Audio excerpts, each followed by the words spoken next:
Bloomberg Audio Studios. Podcasts, radio, news.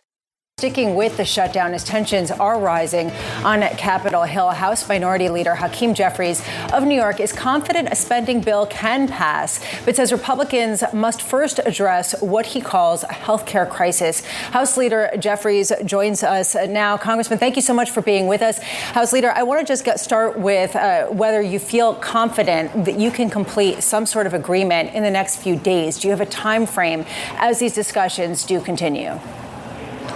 Well, good morning. Great to be with you. You know, as Democrats, we've repeatedly made clear we will sit down anytime, any place with anyone, either here at Capitol Hill or back at the White House, in order to reopen the government, to enact a spending bill that actually meets the needs of the American people as opposed to hurting everyday Americans. And of course, that spending bill must decisively address the Republican health care crisis that is hurting working class Americans and middle class Americans all throughout the country, including as it relates to the urgent need to reauthorize and extend the Affordable Care Act tax credits. Well, the Speaker told us yesterday that Congress is having these talks when it comes to subsidies reform. Are you part of these talks? And just a quick condolences, because I know you, like me, were up late watching the Yankees lose, and I know you're a huge fan, Minority Leader Jeffries. Well, thank you. They had a great season. Unfortunately, it didn't end the way that we expected, but on to next year. With respect to, what the Speaker has indicated, there's been no conversation between House Republicans and House Democrats, or between the Republican Party, Donald Trump, the administration, and any of us on Capitol Hill, including conversations that should be taking place with Leader Schumer and Senate Democrats since that White House meeting that occurred last Monday. That's unfortunate. And the behavior of Republicans since that point in time has been unserious and erratic. And we continue to urge them to find a path forward, to sit down, let's talk, exercise common sense on behalf of the American people. But anything that's done has to address this urgent need. The open enrollment period starts on November 1st. Over the next few weeks, tens of millions of Americans are going to receive notices indicating that their premiums, copays, and deductibles are about to skyrocket, in many instances by thousands of dollars per year. People are going to go without health insurance, face medical bankruptcy, and be jammed up in a situation where they need care for themselves, their children, and their families, but will be unable to access it because they'll be without health insurance. It was a Democratic policy, though. Your party voted for this temporary subsidy increase. Do you regret having an expiration date on this? No. We were able to extend it through the end of this year in full anticipation that any reasonable member of Congress will understand that you cannot kick tens of millions of Americans off of health care that's become affordable for them as a result of the tax credits. Unfortunately, Republicans chose earlier this year to pass their one big ugly bill, largest cut to Medicaid in American history, ripped food away from the mouths of hungry children and seniors and veterans, and they did all of this to pay for massive tax breaks that they made permanent for their billionaire donors, while at the same time refusing to extend the Affordable Care Act tax credits, which is why we find ourselves in this situation right now. Leader Jeffries, some people would argue that what the Republicans are offering is to have a clean, continuing resolution and to continue negotiating this, given the fact that at the same time, there are going to be service members who are not going to be paid. There's going to be a question around food stamps and whether they're going to be funded. Air traffic controllers are calling out sick because they're not receiving paychecks. At what point do you just say, look, we need to keep people getting paid and we can keep talking? We want to reopen the government, and we want to reopen it immediately. But we also need to enact a spending agreement that actually improves the quality of life of the American people, as opposed to hurting everyday Americans, which Republicans have been doing all throughout this year. And they've refused to negotiate at every step of the way throughout this year. They've taken a my way or the highway approach. They've gone it alone. And now we find ourselves dealing with this mess of this Republican health care crisis, and time has run out. Leader Jeffries, do you think that you've gotten more leverage as this process has gone on, or do you think that it's actually waning? Well, it's actually not about leverage for us. It's about the American people. That's the fight that we're waging. particularly in an environment where the cost of living is way too high. People are already paying too much for groceries, for housing, for their electricity bills, and now, of course, they're confronting the very real possibility of being bankrupted by the rising costs of their health insurance. So we're just asking Republicans to sit down and negotiate. That's what should take place, not simply a my way or the highway approach, particularly when they're asking Democrats to support a partisan Republican spending bill that continues to gut the health care of the American people. But right now, Republicans are asking is to support a clean continuing resolution, a stopgap funding measure, which we've seen time and time again that Democrats also wanted Republicans to support in the past. Why are Democrats choosing to keep the government shut? That's a Republican talking point, unfortunately, that they are putting into the public domain. It's not a clean continuing resolution. Why isn't it clean? In March, I'd be happy to explain that. In March, the Republicans passed a partisan bill in the House that Democrats strongly opposed. We opposed that spending bill because it hurt veterans, hurt children and families, it hurt housing affordability, and it hurt health care because of the cuts that were included in it. There was actually a bipartisan spending agreement that we reached last December that passed overwhelmingly in the House and in the Senate. It was signed into law by President Joe Biden, and it had the support of then President-elect Donald Trump.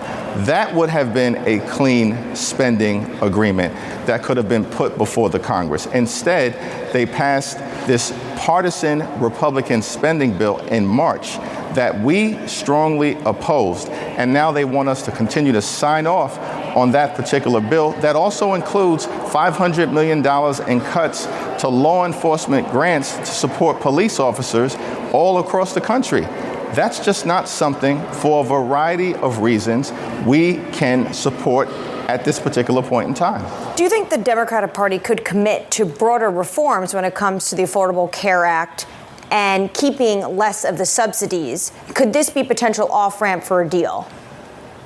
I think that our view, certainly in the House, is that we will evaluate in good faith any bipartisan proposal that is sent over to us from the Senate if it decisively addresses the Republican health care crisis with respect to the Affordable Care Act tax credits extensions or any other issues that may be put on the table because of the enormity of the attack on the health care of the American people that Republicans have waged this year. It's got to be meaningful. It's got to actually improve the lives of the American people. But unlike Republicans who have adopted this my way or the highway approach, we are actually willing to sit down and evaluate in good faith anything that could advance the ball here for working class Americans, middle class Americans, and everyday Americans. Is there an opportunity for standalone legislation to make sure that the more than 1 million active duty service members get paid next week? Certainly, our view in the House is that we should stand by our men and women in uniform and make sure that they do not miss a paycheck. Unfortunately, Speaker Johnson has ruled that out, saying it's not really an issue that he's prepared to deal with, in part because Republicans canceled votes last week, canceled votes this week. Apparently, they may not be coming back next week.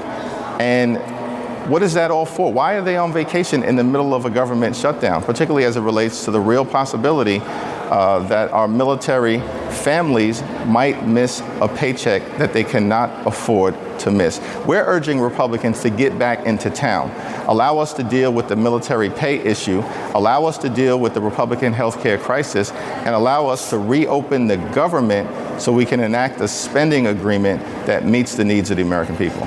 Leader Jeffries, we also saw a pretty explosive argument between you and fellow New York Congressman Mike Lawler, and then you proceeded to call Lawler an embarrassment on television. Was this fight representative of the state tensions that are going on within the Republican Party in New York State right now?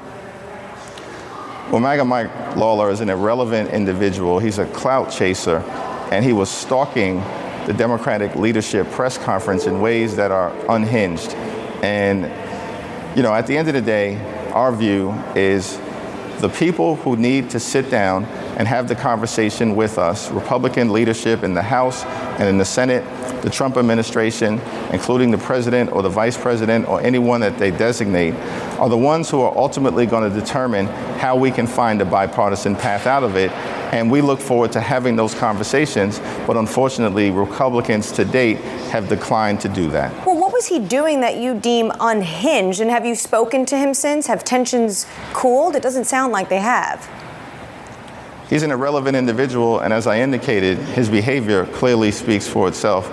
Complete and total embarrassment as a description was a polite use of words. Leader, there's a question here about how difficult it is to unify the Democratic Party because, this is somebody who is a Republican. He's not irrelevant in his district. And there is a question here, especially in New York, how to get some sort of cohesive message as a Democrat. I'm just wondering from your perspective, especially as it relates to the Democratic mayoral race in New York City, you haven't endorsed Zohran Mamdani. How difficult is it to get sort of a leadership view of where the Democratic Party is going to go? Well, listen, as Democrats, what unites us is that we believe in a strong floor and no ceiling. At the end of the day, in America, you work hard, you play by the rules. There should be no ceiling to your success in terms of what you can achieve for yourself, for your family, and for your children. At the same point in time, we also believe that in this great country, the wealthiest country in the history of the world, that we need a strong floor. That strong floor includes Social Security and Medicare, Medicaid, supplemental nutritional assistance, veterans benefits, and of course the Affordable Care Act. And what unites Democrats at this particular point in time is the fact that Republicans are assaulting the floor that we should have for everyday Americans, while at the same time rewarding their billionaire donors. And by the way, in doing so, skyrocketing the debt by more than $3 trillion in such a fiscally irresponsible fashion. Leader Jeffries, you did tell reporters last month you plan to address the mayor race in New York soon. Do you have a plan to endorse Zohran Mamdani? We're in the middle of a government shutdown. People are being hurt all across the country because Trump and Republicans decided to shut down the government rather than provide health care to working class Americans. And so what I've indicated, particularly most recently, when Mayor Adams decided that he wouldn't seek re-election, is that I will have more to say about the mayor's race in advance of early voting in New York City, which begins at the end of this month. House Minority Leader Hakeem Jeffries, thank you so much for your time.